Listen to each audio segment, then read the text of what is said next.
What is the role of the writer in times such as these?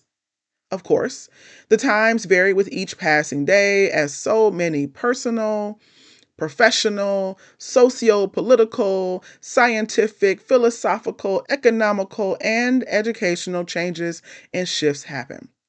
In so many cases, the various issues they just layer upon each other like a very strange lasagna, and no matter how you slice it, what comes tumbling out is less than appetizing. Welcome to the Poetry Lab podcast.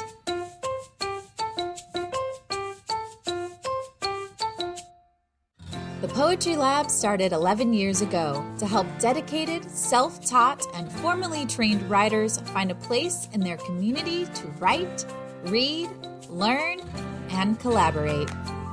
We help writers tap into their craft with radical self-compassion, unlike anything you've ever seen in a creative writing classroom before.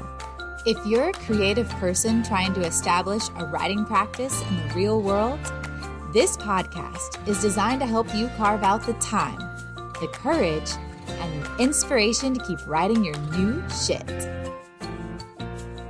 Are you ready, poet? Let's get into it.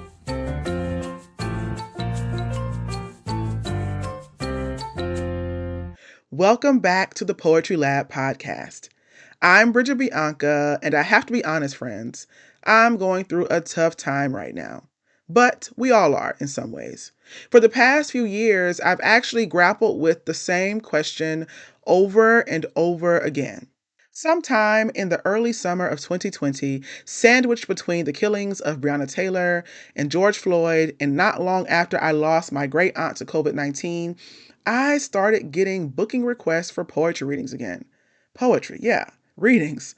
All virtual, but still, it was something. Poetry like mine that spoke to social issues had become all the rage. People said they needed to hear them. I was honored because things had gotten kind of quiet. You see, in the early weeks of the pandemic, many of my writer friends were in a panic over lost bookings and earnings that came along with it. Not to mention person-to-person book sales that slowed to a stop when printers shut down for safety. I was one of them. My book was just a month old and barely out into the world. And besides all of the business things, we weren't creating. When the first lockdowns happened, everyone said, now is your chance to finish that book, write that story, start that business, develop that project. I had all this time and no poems came. Poetry had been my outlet since I was 12 years old, and now it eluded me. At every event, the question came up again and again. What is the role of the writer in times such as these? And I, brazen in my defeat, would answer, the world is on fire and we're just poets, with a shrug and a knowing look. I even titled an event that and did so without hesitation. It was the truth after all. The world was on fire. We were just poets. But I'd forgotten momentarily what poetry is and has been for us. For help, I thought about the writers I love and study from the Black arts movement, the artistic sister movement to the Black Power movement of the 1960s and 70s. I thought about how they managed to create in the midst of times much like these and, in some cases, worse. I thought about how the work they produced during those times still stands as a testament to resilience and the power of protest, of defining and redefining oneself, and of anchoring a people set asunder by times much like these, once again, or worse. What could their legacies teach me? Turn to people like James Baldwin, for example. In his 1962 essay, The Creative Process, he said, the precise role of the artist, then, is to illuminate that darkness, blaze roads through that vast forest, so that we will not, in all our doing, lose sight of its purpose, which is, after all, to make the world a more human dwelling place. I read this essay again and again and again and thought, right, that is my goal. Illuminate the darkness. Keep writing. Easier said than done. Next year, in the May issue of Life magazine, Baldwin wrote, You think your pain and your heartbreak are unprecedented in the history of the world, but then you read. It was books that taught me that the things that tormented me most were the very things that connected me with the people who were alive, who had ever been alive. And again, I thought, that's it. Write the things that people need to read to know they are not alone in the world. And then in 1968, Nikki Giovanni, the great poet she is, ends her poem for Sandra with the lines, "So I thought again, and it occurred to me, maybe I shouldn't write at all, but clean my gun and check my kerosene supply. Perhaps these are not poetic times at all." And yet, there she was, writing poetry even in those less than poetic times. So why couldn't I? And then I watched this incredibly terrifying and satisfying TV show called Lovecraft Country, an adaptation of a novel that itself was inspired by a world of monsters created by the notoriously racist H.P. Lovecraft, which is important because it follows a troupe of Black people navigating a 1950s America, the real life behemoth of racism, and H.P. Lovecraft's monsters. Without spoiling the show, in the penultimate episode, we get a scene in which everything is literally and metaphorically on fire. And instead of the classic horror music backing the scene, there's a poem. Catch the Fire by Sonia Sanchez, published first in 2004 as part of her collection Wounded in the House of a Friend. After the poem ends, we get an operatic rendition of the poem sung by Janae Brugger. I knew this poem. It was somewhere deep in my bones, as so many poems are, and still it called to me. If you've ever been questioned by an auntie or knew that you were in trouble and also loved from the tone of her voice, then you know how it felt to hear Queen Mother Sanchez say these words. I say, where is your fire? I say, where is your fire? It felt like she was speaking directly to me. The world is on fire, and where is your fire? I didn't know where it was, and I was afraid to look.